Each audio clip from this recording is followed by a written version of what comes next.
One country one education system होना चाहिए। अभी लोगों की सोचने और समझने की क्षमता बहुत कम होती जा रही है। सेकंड्स में उनको सब कुछ चाहिए। इस दुनिया में कोई किसी को नहीं देखता है। बच्चे आजकल क्या सोचते हैं आशीष, कि मेरे को एक हेडफोन मिल जाए, मेरे पास एक फोन हो और 4 लोग बैठ जाओ और पबजी शुरू कर दो और 2 गाली गलौज। नमस्कार दोस्तों, स्वागत है आपका द पॉडकास्ट के वेरी फर्स्ट एपिसोड में। और मैं आपका होस्ट और दोस्त आशीष केसरकर। आज हमारे साथ हैं एक ऐसे शख्स जिन्होंने हजारों स्टूडेंट्स को करियर गाइडेंस किया है। हम सबके चहीते doctor Awadhesh Yadav sir. Sir, it's an honour to have you on our show. Thank you very much Ashish. इससे पहले कि हम बीएमएम की बात करें, एक कॉमन सा सवाल है कि व्हाट इज आफ्टर 12th, या जो हमारे 12th के स्टूडेंट्स अभी हैं उन्हें क्या करना चाहिए। क्योंकि हम जहाँ भी जाते हैं, हमारे फैमिली वाले, फ्रेंड्स, एक ही क्वेश्चन 12th के स्टूडेंट को पूछते हैं कि व्हाट इज आफ्टर 12th। हाय, सबसे पहले सबको नमस्कार मेरी तरफ से सभी को। थैंक यू आशीष कि तुमने मुझको एक मौका दिया, एक ये प्लेटफॉर्म दिया कि मैं तुम्हारे पॉडकास्ट पे आके कुछ बातें रख सकूं। हम लोग वैसे तो, मुझको याद है कि जब मैं तुमको पढ़ाता था तो तुम एक अच्छे होनहार स्टूडेंट हो उसमें से, ठीक है, और तुम्हारे साथ बहुत सारे और स्टूडेंट्स थे, लेकिन तुमने आज एक अच्छा मुकाम पाया है। इसका आंसर वहीं से आएगा कि जिसको अपने 12th के बाद जो चाहता है कि कुछ वो करे या अपनी लाइन पकड़ के आगे बढ़े, तो वो डेफिनेटली उसको अपने इंटरेस्ट पे काम करना चाहिए। पहले तो ये एक बहुत इंपॉर्टेंट चीज है। और आजकल के पेरेंट्स थोड़े समझदार हो गए हैं, वो ऐसे जबरदस्ती वाला काम नहीं कर रहे कि तुमको यही बनना है। यही में 2-3 नाम है कि तुम डॉक्टर ही बनो, तुम इंजीनियर ही बनो। अब मजा ये है कि तुम आर्टिस्ट बनो। अब मजा ये है कि वो बोल रहे हैं कि तुम सिंगिंग में जाओ। अब ये हम बोल सकते हैं कि तुम अच्छे डांसर हो जाओ। ये मजेदार है। अच्छा, अब तुम्हारा जो क्वेश्चन है कि 12th के बाद क्या, तो दुनिया में बहुत बहुत सारी चीजें है ना। Lot of things are there where a particular student, a particular person pursue his overall life time. Actually कैसे है कि मैंने फॉरेन में देखे हैं कि लोग स्टार्टिंग एज में ही फॉरेन की चीजों को, अगर फॉरेन बच्चों को देखोगे तो स्टार्टिंग एज में उनको पता चल जाता है कि ये बच्चा किस में अच्छा है। स्पोर्ट्स में अच्छा है, तुम स्पोर्ट्स में जाओ। हमारे देश में चीजें बहुत लिमिटेड है। जब हम पढ़ते थे, हम और मेरे से सीनियर्स, जो पिताजी या भाई साहब हमारे जब पढ़ते थे, तो 3 ही थे। मतलब लोगों को पता ही नहीं था कि बस आर्ट्स कर लो, कॉमर्स कर लो, साइंस कर लो। टाइम बदल गया, धीरे धीरे टाइम बदला, फिर सेल्फ फाइनेंस कोर्सेस आए। ओके, सेल्फ फाइनेंस में मैनेजमेंट अलग हो गया, अकाउंटिंग अलग हो गई, बैंकिंग अलग हो गया, ट्रांसपोर्ट के लिए अलग पढ़ाई करो, पता नहीं कितनी पढ़ाई है। लेकिन क्योंकि मैं मास मीडिया बहुत सालों से पढ़ा रहा हूँ, मेरा ये बहुत तहे दिल से ये मानना है, और ये मैं जानता हूँ कि 12th के बाद अगर एक बहुत क्रिएटिव और बहुत अच्छी लाइन अगर किसी को पकड़नी है तो उसको मास मीडिया करना चाहिए। देखो, ये मास मीडिया है ना कि हम लोग साथ में बैठे हैं, ये माइक लगे हुए हैं, लोग यहाँ पे बैठे हुए हैं, सेट किया हुआ है, हम लोग यहाँ पे मिले, एक दूसरे से बात करें। और मास मीडिया एक ऐसी चीज है जो सबको कनेक्ट करती है। तुम वो मूवी से ले लो, न्यूज से ले लो, तुम सीरियल ले लो, एक्टिंग ले लो, डायरेक्शन ले लो। अभी तो कई चीजें लोगों को पता ही नहीं है कि वो कॉपी राइटर हो सकता है, वो मीडिया प्लानर हो सकता है, वो मीडिया बायर हो सकता है, ब्रांड मैनेजर हो सकता है, कंटेंट राइटर हो सकता है, और पता नहीं कितनी सारी चीजें हैं हमारे पास। तो 12th के बाद अगर कोई मुंबई में जैसे शहर में है, तो मेरे ख्याल से मास मीडिया एक बड़ा अच्छा ऑप्शन रहेगा, ऐसा मेरा मानना है। तो सर, हम 12th की बात कर रहे थे, तो मुझे मेरी स्टोरी 12th की याद आई। क्या? आपको यकीन नहीं होगा, मैंने 12th की एग्जाम 4 बार दी है। ओह एक ही सब्जेक्ट 4 बार दे के 4थी बार मैं पास हुआ। तो ये तो पता नहीं था मुझको। मुझे मैथ्स से बिल्कुल लगाव नहीं है। मैथ्स में मैं एकदम हिला हुआ हूँ। तो इसी कारणवश मैंने एसपी लिया था, सेक्रेटरियल प्रैक्टिस। वो एक सब्जेक्ट ने मुझे 2 साल तक अटका के रखा। मार्च में एग्जाम देता था, फेल हो जाता था, अक्टूबर में देता था, फेल हो जाता था, फिर मार्च में दिया, फिर फेल हो गया। एक ही सब्जेक्ट के साथ खेल रहा हूँ मैं। फिर अक्टूबर में जाके मैं पास हुआ, लेकिन ये 6 रिजल्ट के साथ मुझे एडमिशन देगा कौन? क्योंकि 4 फेल, 1 पास, 5-6 रिजल्ट लेके मैं जाऊंगा। फिर ऐसे हम लोग ढूंढ रहे थे कि मुझे कहाँ पे कोई ले ले, इस गरीब को कोई कॉलेज में ले ले, बहुत ले ले। फिर किसी ने मुझे बताया कि विले पार्क में, कॉलेज का नाम नहीं लूंगा, लेकिन वहाँ पे एडमिशन बीएमएम के लिए मिल रहा है। और उसके बाद से आपको तो पता ही है, आप भी थे वो कॉलेज में पढ़े। तो सर ये एक स्टोरी शेयर करने का मेरा रीजन ये भी था कि अगर इससे एक भी स्टूडेंट को अगर थोड़ा सा कॉन्फिडेंस मिलता है मेरी स्टोरी से, तो 4 बार आप फेल होके भी ग्रेजुएट हो सकते हैं। मास मीडिया में ऐसे लोगों के लिए भी जगह है जहाँ पे कोई फेल होके फिर पास हुआ हो, या फिर किसी रीजन की वजह से वो 1 साल ड्रॉप किया हो, तो फिर भी वो मास मीडिया में आ सकता है। ये एक्चुअली तुमने बहुत अच्छा क्वेश्चन पूछा है। मतलब thank you for your the podcast कि you are asking a very genuine question. मैं तुमको सच बताऊं, मैंने आप कॉलेजेस के नाम लो, वहाँ पे मैंने पढ़ाए हैं।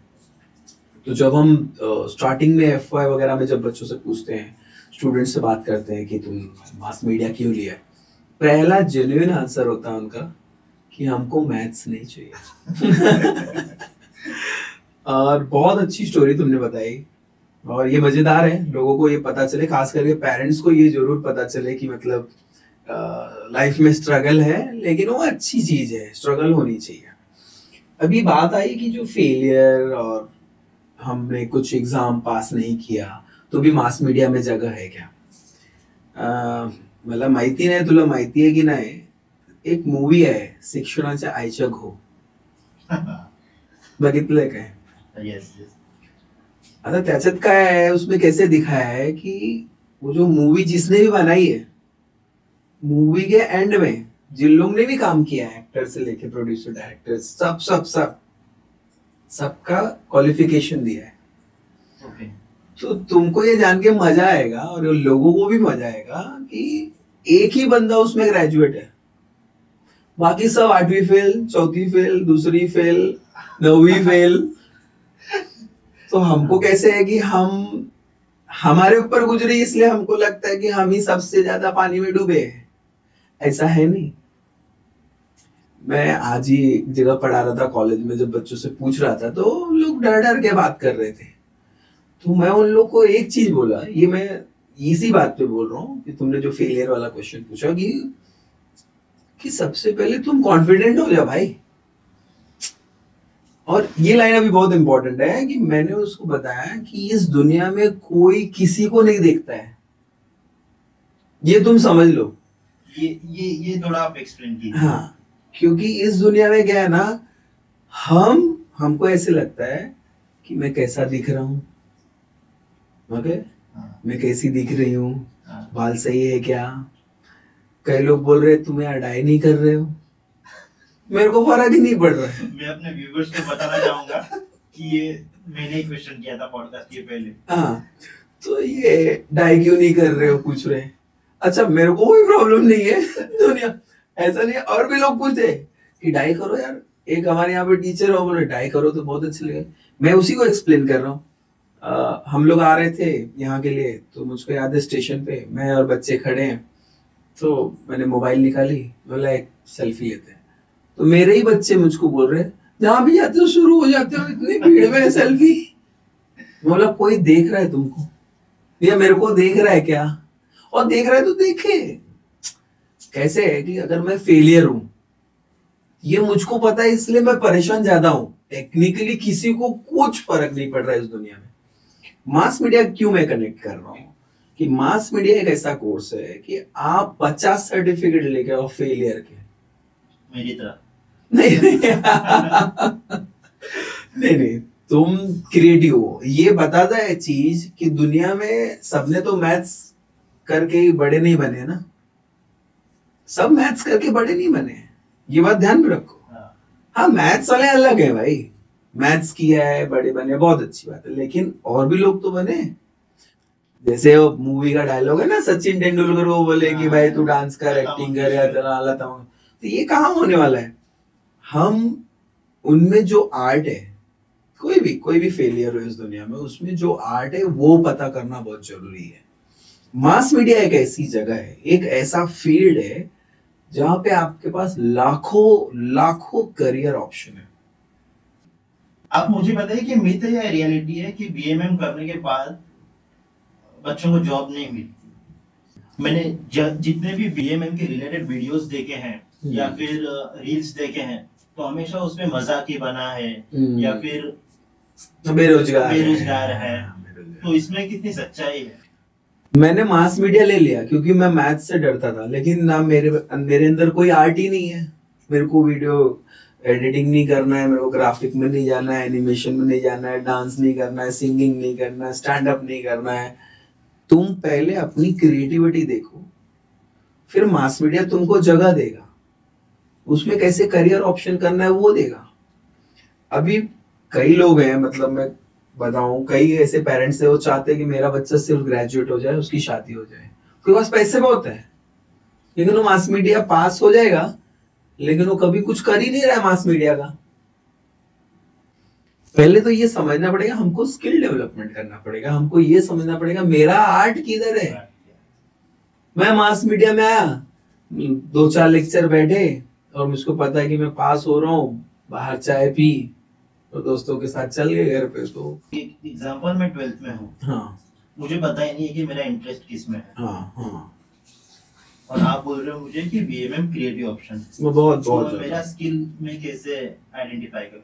हाँ, उसके लिए मतलब ऐसे है कि ऐसे बहुत सारे स्टूडेंट हैं टेक्निकली ऑलमोस्ट, क्योंकि मैं भी 12th में था, मुझे नहीं पता था कि आगे क्या। वो 10th में भी, जनरली 12th के बाद ही लोगों को पता चलता है कि मैं कहाँ जाना चाहिए। ओके, और बहुत लोग को तो मास्टर्स तक भी नहीं पता होता है, बस घर वाले पढ़ा रहे हैं, पढ़ते चले जाओ वाला केस बन जाता है। 12th वाला जो तुम बता रहे हो ना, इस पे थोड़ा ज्यादा मैं जहां तक समझ रहा हूँ ज्यादा जोर जाना चाहिए स्कूल के टीचर्स को और 11th 12th के टीचर्स को, क्योंकि उनको पता चलने लगता है कि इस बच्चे में क्या खूबी है या ये किसमें अच्छा है, कॉन्फिडेंट किसमें है। अगर वो टीचर ही समझा दे, स्कूल के टीचर या अपना कॉलेज के 11th 12th वाले टीचर, कि भाई तेरा देख ये पार्ट अच्छा है, तुम इसमें काम करो, you are confident in this line. जैसे हमको एंकर ढूंढना पड़ रहा है, एंकर बन रहे हैं लोग, मेकअप वोकअप करके सब अच्छे से बोल ले, वो हम मैं ऐसा समझता हूँ स्कूल के बच्चे भी एंकर बन जाएंगे। जो कॉन्फिडेंट है, अच्छा बोल रहा है, उसको अगर वो पहले से उनके पेरेंट्स को बता दे कि ये लड़का ये लड़की बोलने में अच्छा है, इसको एंकरिंग के लिए ही रखो, वो वहीं से पता चल जाएगा। कोई डांस कर रहा हो, उस पे डांस में आगे चल सकते हैं। हाँ, ये है कि हमारे देश में थोड़ा लंबा मेहनत करना पड़े, मेहनत से नहीं भाग सकते आप, मेहनत करके हाँ आप सुकून की जिंदगी जी सकते हैं, सेटिस्फाइड बोलते हैं ना। हाँ। मैं मेरे लाइन का काम कर रहा हूं, तो आपको पता चलेगा। और थोड़ा सा मैं चाहता हूं कि हमारे जो पेरेंट्स हैं वो थोड़ा इसके बारे में जाने, मास मीडिया के बारे में। उनको लगता है कि जैसे मेरे यहाँ पे मैं बता रहा हूँ, किसी को बताया कि मास मीडिया का मैं टीचर हूँ, तो बोले वो मास मीडिया क्या होता है, मतलब पिक्चर उच्चर बनती है, एड, मैं उनको वैसे ही समझा रहा हूँ, मैं क्या बनारस साइड भदोही का हूँ। बोले अच्छा नचनिया वाला, मतलब नचनिया वाला क्या है? बोले हाँ भाई नाच गए जाना। क्या समझाया अभी? मैं भी हाँ भाई ठीक है नचनिया, अब उसमें कितना काम हो तो उनको मालूम है ना, हम जान रहे हैं ना। बीएमएम करने के बाद मास्टर्स करना चाहिए या फिर कोई क्रिएटिव फील्ड में मुझे इंटर्नशिप करना चाहिए, कोई एडवर्टाइजिंग एजेंसी ज्वाइन कर लेनी चाहिए? हाँ, ये अच्छा है। अगर तुमको याद होगा, काफी टाइम हो गया वैसे तुमको पढ़ा है आशीष, बहुत समय हो गया है, अब तो तुम भाई अच्छा खासा कर रहे हो। तो जब मैं एजेंसी मैनेजमेंट जब भी मैं पढ़ाता हूँ, या एक सब्जेक्ट है, तो मुझको याद है मैं अभी भी एक कॉलेज में दूसरे विजिटिंग जा रहा हूँ, तो वहां पे भी मैंने उनको एक ही टास्क दिया है कि 6 महीने में तुम खुद की एजेंसी सेट करके दिखाओ। नाइस। मतलब कैसे? कोई अच्छा वो विजिटिंग कार्ड बनाता होगा, डीटीपी यूटीपी जिसको अच्छा आ रहा है, फ्लायर वगैरह बना लेगा, तो तू एक बन जा। एक मार्केटिंग में थोड़ा अच्छा है भाई, तू निकल आसपास के पान वाले, दुकान वाले, रेडी वाले सबसे बात कर कि तुम्हारा भाई कुछ बना के देना है, कुछ ऐड वीड का देना है। एक कंटेंट लिखता होगा, लिखती होगी, वो कंटेंट लिखे, उसके लिए स्लोगन लिखे। मतलब 500 की टीम बना के तू एजेंसी बना। हम कैसा सोच रहे हैं, और तुम्हारा क्वेश्चन भी ऐसा ही है। हम बेसिकली इंडियंस ऐसे ही सोचते हैं ना, कि इधर जॉब मिल जाए। हम जॉब देने वाला बनना चाहिए। मास मीडिया, मास मीडिया तुमको एक्चुअली एंटरप्रेन्योर बनाता है। मैं ये बहुत यकीन से बात कर सकता हूँ। सोचो तुम क्रिएटिव हो, तुम फ्लायर वगैरह बनाते हो, तुम वीडियो एडिटिंग करते हो, कंपनी तुम्हारे पास भाग के आएगी, भाई तू मेरा भी फ्लायर बना, फ्रीलांसिंग करो। आसपास के दुकान वाले, बहुत सारे दुकान वाले को चाहिए ना कि मेरा सोशल मीडिया हैंडल कर, मैं तुम्हारा इंस्टाग्राम, यूट्यूब, फेसबुक हैंडल करूंगा, इतना अपना काम कर दो। कौन करेगा, कौन खाली, मास मीडिया वाले करेंगे, और तुम उसके चार्ज करो। तो ये कैसे है, तुम 13th में ही आ गए, 14th में अपना एक छोटा एजेंसी सेट कर लो कि हम लोग 5 लोग 14 से कोई इंटर्न चालू कर दे कॉलेज के बाद। हाँ, तो वो काफी बेनिफिट करेगा आगे जाके। हाँ, ये कैसे, यूनिवर्सिटी ऑफ मुंबई बहुत अच्छी है अपनी यूनिवर्सिटी। उसमें कैसे है कि आप अगर सेल्फ फाइनेंस कोर्स करते हो तो आपको कंपलसरी है कि 45 डेज का इंटर्नशिप एवरी ईयर करना है, 100%, 45 डेज का।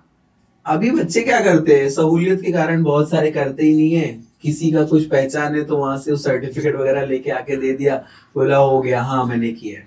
लेकिन जो जेन्युइनली करेगा वो ग्राउंड लेवल पे सीखेगा कि अच्छा इतना काम है, और वो उसको इन फ्यूचर बेनिफिट मिलेगा कि मैंने ये किया है, उसके पोर्टफोलियो बनेगी।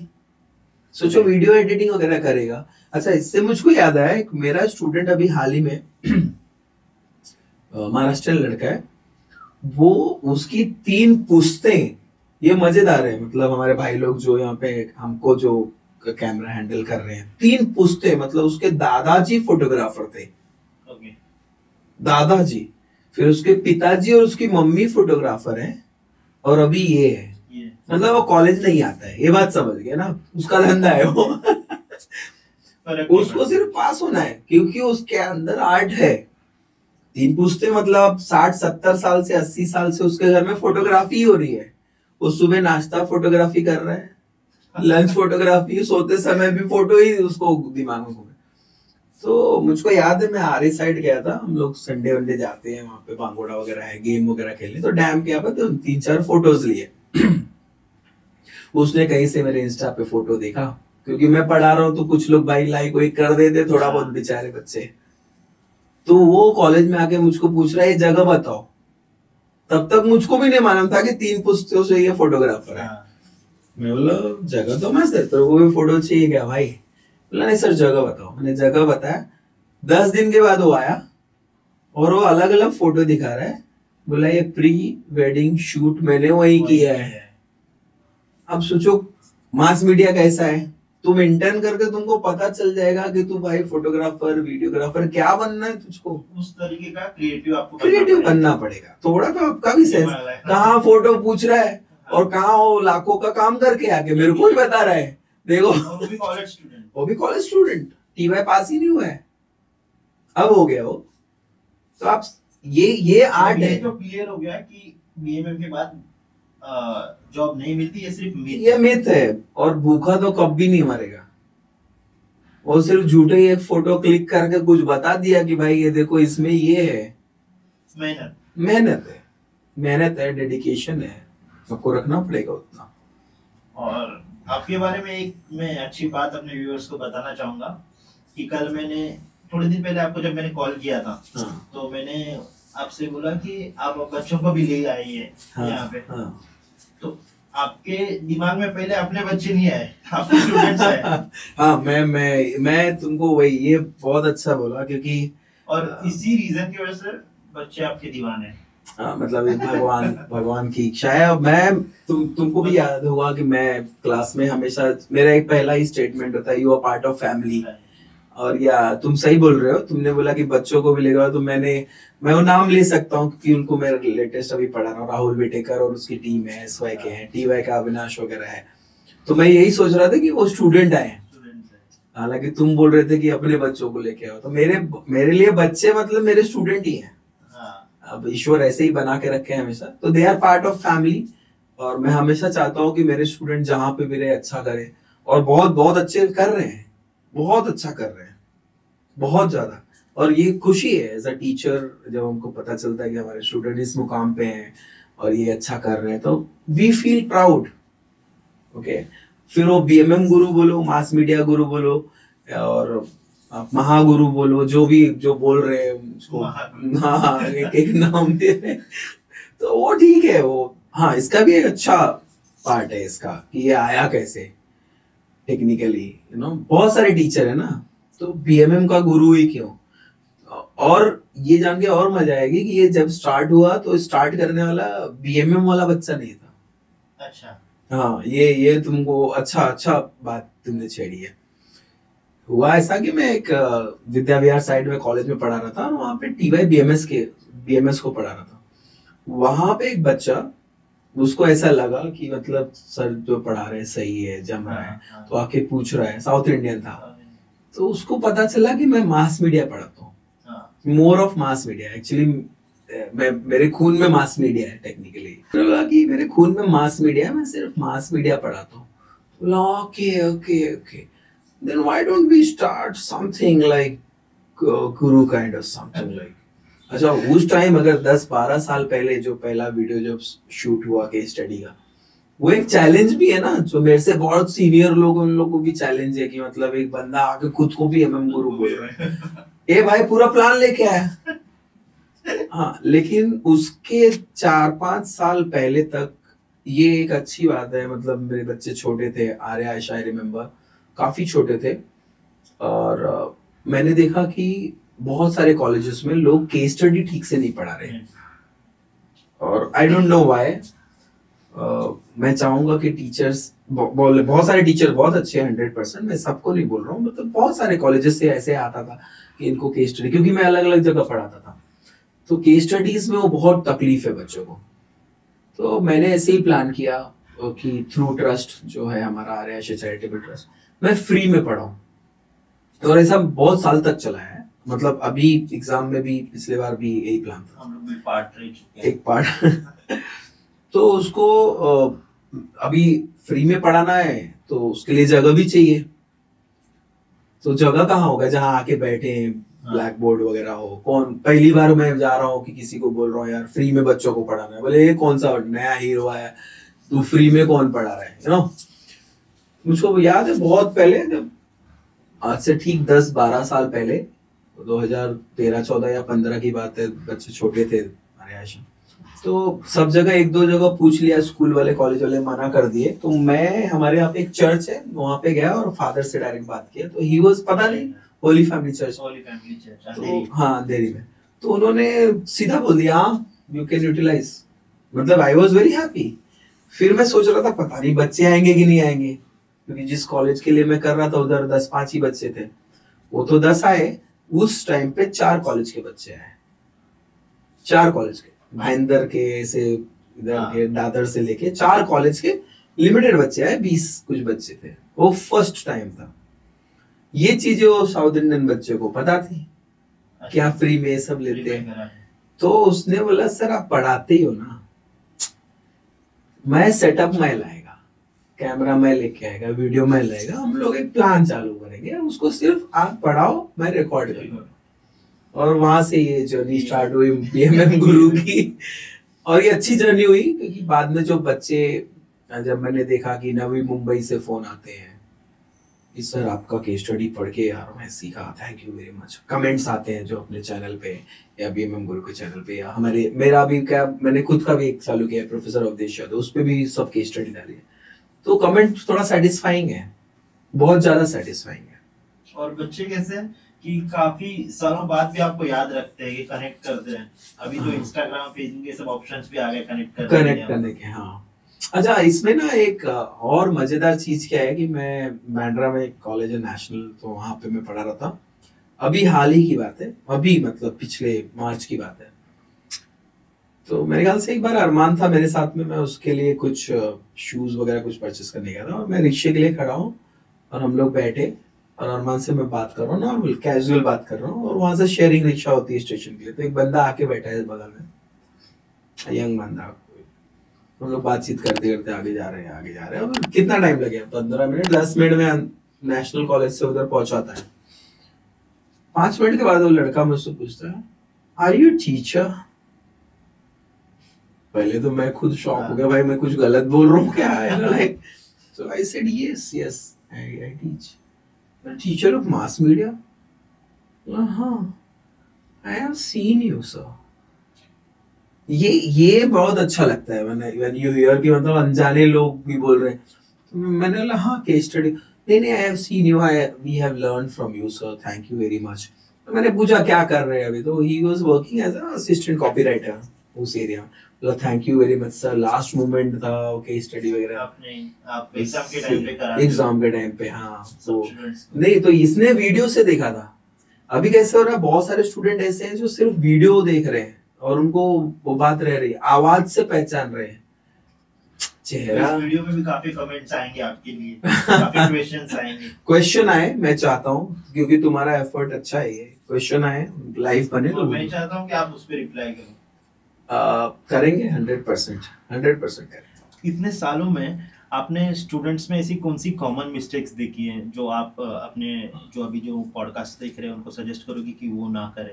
हाँ, मास मीडिया में बेसिकली कैसे है कि जैसे ये बेसिक मिस्टेक है कि मैथ्स नहीं है और ये नहीं, ये सोच के आते हैं लोग और करते कुछ नहीं है। टेक्निकली इनकी मिस्टेक क्या है, आपको पहले पता करना चाहिए कि मास मीडिया में क्या क्या है, ऑप्शंस क्या है, अपने टीचर से समझ लो और उस पर सर्टिफिकेट कोर्स चालू कर दो। आप वेट मत करो, आपको पीआर में जाना है, आपको पीआर का कुछ पता ही नहीं है, तो पहले बेसिक पीआर सर्टिफिकेट कोर्स करके थोड़ा सा सीख लो। हमको एनिमेशन में लाइव बनाना है या वीएफएक्स में बनाना है, एडिटिंग में बनाना है, तो आपको सर्टिफिकेट कोर्स कर रहे हैं और कॉलेज साथ साथ में आप कोर्स भी करो। कॉलेज कितना टाइम है, 7 से 11 बजे तक ही है ना। उसके बाद आप 3-4 घंटे कहीं पे काम करो या तो सर्टिफिकेट कोर्स करो। सबसे अच्छा है स्टार्ट में सर्टिफिकेट। हाँ, मेहनत करना पड़ेगा। आप बिना मेहनत के, और मास मीडिया तो मेहनत मांगता है। लोग बच्चे आजकल क्या सोचते हैं कि मैं ग्रेजुएट हो जाऊंगा, मुझे ये फील्ड में जॉब मिल जाएगा, फिर मैं आगे का आगे देखूंगा। बच्चे आजकल क्या सोचते हैं आशीष, कि मेरे को एक हेडफोन मिल जाए, मेरे पास एक फोन हो और 4 लोग बैठ जाओ और पबजी शुरू कर दो और 2 गाली गलौज। बच्चे यही सोच रहे हैं, उनको कोई समझाने आए तो उनको समझना नहीं है। और मास मीडिया डिमांड करता है फिजिकल एक्टिविटी होनी चाहिए, आपको समाज देश पता होना चाहिए। प्रैक्टिकल मास मीडिया में प्रैक्टिकल स्टडीज ज्यादा है, प्रैक्टिकल, मोर ऑफ प्रैक्टिकल। जैसे प्रैक्टिकल का जो सबसे अच्छा दौर रहा है वो 2012 तक था मास मीडिया में, जब मास मीडिया 50-50 मार्क का होता था, 50 मार्क इंटरनल, 50 मार्क एक्सटर्नल। तो इंटरनल में टेक्निकली आपको प्रैक्टिकली चीजें देनी पड़ती थी, असाइनमेंट होते थे वैसे। अब वाला सिस्टम बदल गया, अब प्रैक्टिकल कम हो गया, लोग लिख के पास हो रहे हैं मास मीडिया। तो सर आपको मीडिया इंडस्ट्री में 20+ ईयर्स हो गए, आप पढ़ा रहे हो, कोई एक ऐसा फनी इंसिडेंट स्टूडेंट्स के साथ हुआ होगा आपका? ऐसे तो बहुत सारे हैं, मतलब अभी 1-2 बच्चे मुझको याद है कि उन लोग लेट आ जाते हैं तो क्या भयंकर भयंकर आंसर है उनके, और मैं चाहता हूँ कि मैं उसको लिखूं, सालों का याद कर कर के लिखूं। तो कैसे कैसे एक्सक्यूजेस। अभी कुछ दिन पहले 2 बच्चे आ रहे थे, मुझको याद है, 2 बच्चे आए और मैं पढ़ा रहा हूँ, लेट आए। तो एक थोड़ा लंबा था, एक छोटा सा था, दोनों थे। हाँ।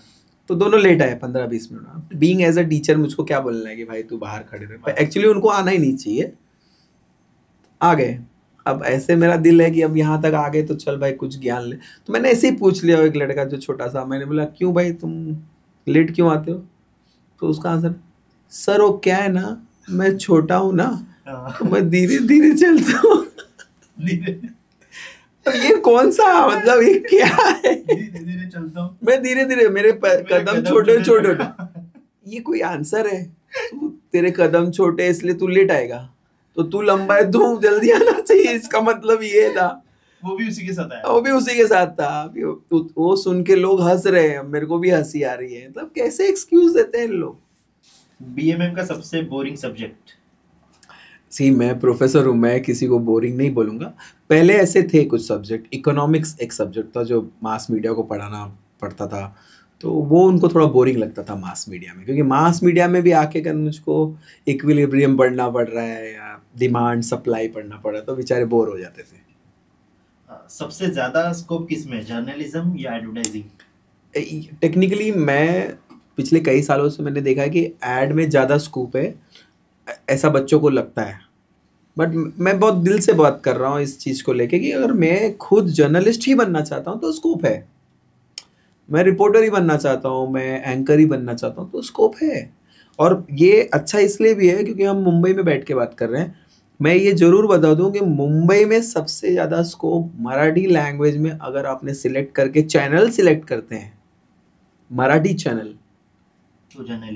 तो जर्नलिज्म में आप कभी घर पे नहीं बैठोगे। मैं लिख के देता हूँ, चाहे वो कोई भी हो, आपकी मराठी अच्छी होनी चाहिए, मराठी अच्छी होनी चाहिए।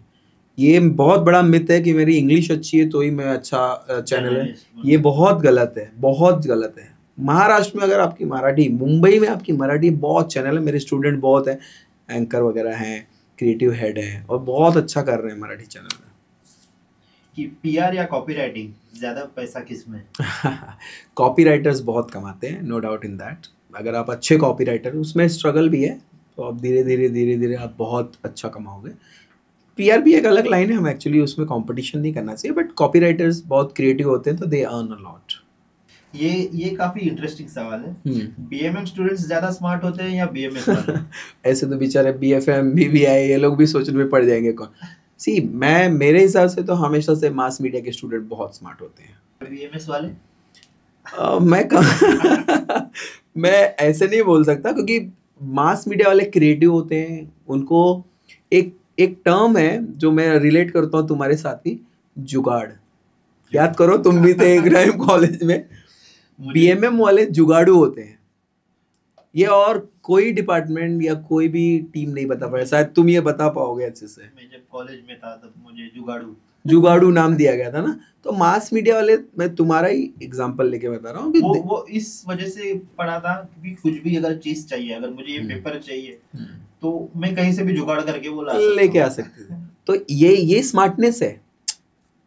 अभी कैसे है कि बीएमएम या कोई और डिपार्टमेंट तुम बोलो कि सबसे ज्यादा पढ़ाकू कौन होते हैं, तो आपको मिलेंगे वो कोई भी कोई जो पढ़ने वाली लाइन है वो पढ़ता है। लेकिन स्मार्टनेस जुगाड़ू वो मास मीडिया ही होता है, वो और किसी से कंपेयर ही नहीं कर सकते। आपका फेवरेट बीएमएम प्रोजेक्ट या कैंपेन?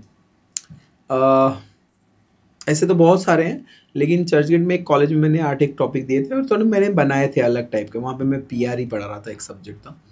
तो जैसे एक टॉपिक है कि अब तो डाल दो। क्या? ये टॉपिक का नाम था, उस पर टैगलाइन थी कचरा कचरा कुंडी में। तो लोगों को बड़े अक्षरों में यही दिखेगा कि ये क्या है, और उसको उन्होंने कैंपेन चलाई और उनको बहुत सक्सेस मिला। ऐसे बहुत सारे थे जो अलग नाम से थे और उसको चीजें अलग थी, तो लोग उसमें अट्रैक्ट हुए और बहुत अच्छा कैंपेन किया उन्होंने।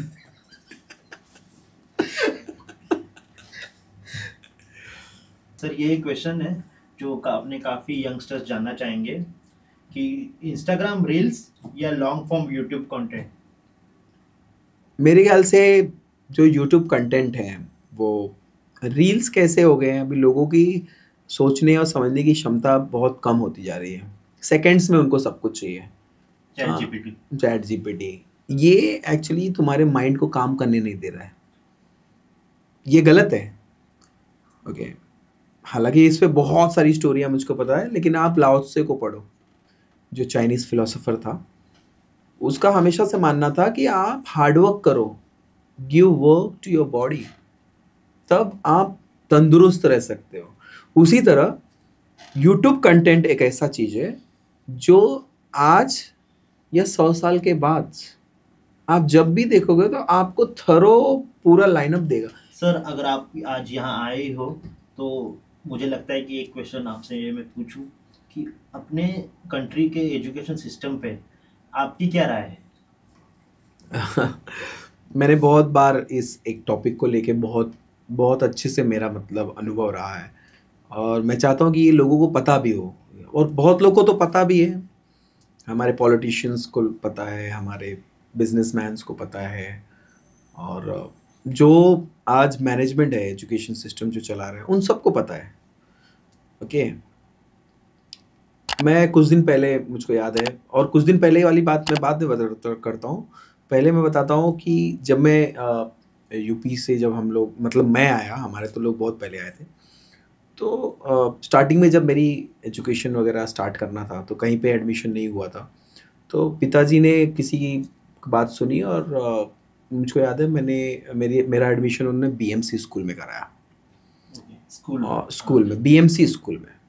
जब हम लोग स्कूल वगैरह में जब जाते थे तो उस टाइम पे हमको ब्रेड दिया जाता था, ब्रेड स्कूल की तरफ से। वो बेसिकली गवर्नमेंट से आता था, और कभी कभी बिस्किट मिलता था, क्योंकि जो भाई जो उस समय जो बांटते थे, कोई सीनियर लड़का ही रहता था जो बांटता था, वो एरिया का था, तो कभी कभी ब्रेड 2 दे देता था, क्योंकि अरे ये तो अपने एरिया का है यार, छोटा बच्चा है।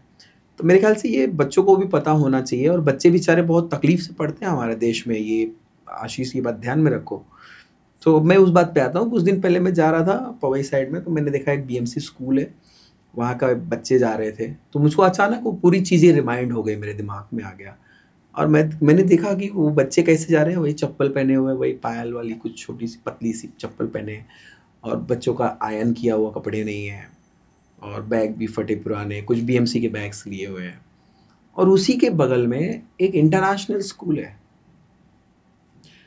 तुम सोचो, मैं एजुकेशन सिस्टम पे ही बात कर रहा हूँ कि कैसा होना चाहिए एजुकेशन सिस्टम, क्योंकि एक बंदा गरीब है तो उसको मिड डे मील मिलेगा, गवर्नमेंट उसको खाना देगी, और एक अमीर है तो उसको आप स्मार्ट बोर्ड दोगे, उसको लैपटॉप दोगे, क्योंकि वो पैसे भी दे रहा है, क्योंकि वो है तो आपके ही देश का ना बच्चा। मैं बोल रहा हूँ, I am a father of 3 kids, लेकिन अगर एक जानकार है तो उसको मैं ज़्यादा सहूलियत दे रहा हूँ, और जो बेचारा जिसको नहीं आता है तो उसको मैं कम सहूलियत नहीं दे सकता हूँ। हमारी सरकार पेरेंट्स होना चाहिए, और इसलिए मैं बहुत तहे दिल से बोल रहा हूँ कि हमारा एजुकेशन सिस्टम में बहुत खामियां हैं। हमारे देश में जो भी बच्चा है, मैं ऐसा चाहता हूँ कि एक समय आए, ये एजुकेशन मिनिस्टर, हमारे हेड्स, प्राइम मिनिस्टर और गवर्नमेंट तक जाए, कि वो ऐसा रूल लेके आए कि आजकल ये बहुत अच्छा टॉपिक चल रहा है कि हिंदी सबको आनी चाहिए। सब जगह हिंदी होना चाहिए। मैं बोल रहा हूँ ये सब बाद में रखो, पहले सब जगह एक एजुकेशन सिस्टम बना दो आप पूरे देश में, कि अगर वो अरबोपति का बच्चा पैदा हो रहा है, होए, सबके बच्चे हुए, ईश्वर सबको भला करे, कृष्ण भगवान, उसको जो एजुकेशन सिस्टम मिले, वही एक झोपड़े में पैदा होने वाले बच्चे को भी एजुकेशन सिस्टम मिलना चाहिए। आप डिवाइड मत करो। कौन सी लाइन में खड़ा कर रहे हैं कि बीएमसी वाला बच्चा जब वो पढ़ के बाहर निकलेगा, फिर हमारे यहाँ पे एसएससी है, आईसीएससी है, आईजीसीएससी है, आईबी स्कूल है। अब बीएमसी वाला बच्चा, तुमने जो मूवी देखते हो ऋतिक रोशन की 30 सुपर 30, तो आपने देखा वो बेचारे बच्चे क्यों फेल हो गए? क्योंकि वो उनके साथ बैठ के उनको ही शर्मिंदा हो रहे खुद से।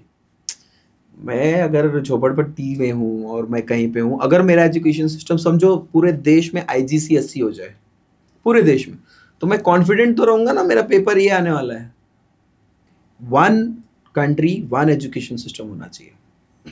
आप थोड़ा डीपली एक्सप्लेन करोगे कि एग्जैक्टली क्या बदलाव करना चाहते हो? मैं वही बोल रहा हूँ कि समझो कि पूरे देश में आईसीएससी होगा, वो बीएमसी गवर्नमेंट स्कूल से लेके इंटरनेशनल स्कूल में सिर्फ आईसीएससी पढ़ाएंगे।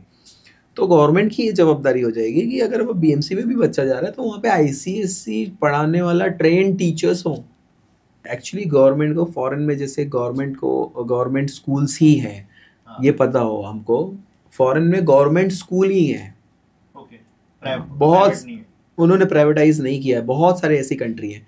अभी तुम डेनमार्क, नीदरलैंड वगैरह में जाओगे तो वहाँ पे बेस्ट स्कूलिंग है, और वहाँ का अलग ही सिस्टम है, और पूरे देश में एक ही एजुकेशन है, और वो सिर्फ गवर्नमेंट देखती है, कोई प्राइवेट सेक्टर नहीं। तो गवर्नमेंट सेक्टर इस पे हो, ऐसा मैं चाहता हूँ ओवरऑल, और सबका भला हो, हर एक बच्चे का भला हो, हर एक बच्चा। तो दोस्तों, आशा करता हूँ आपको ये पॉडकास्ट पसंद आया होगा। काफ़ी कुछ सीखने मिला डॉक्टर अवधेश यादव सर से। और अगर ये पॉडकास्ट आपको अच्छा लगा तो लाइक करें, शेयर करें और सब्सक्राइब करें द पॉडकास्ट चैनल को। मिलते हैं द पॉडकास्ट के नेक्स्ट एपिसोड में, तब तक के लिए जय हिंद।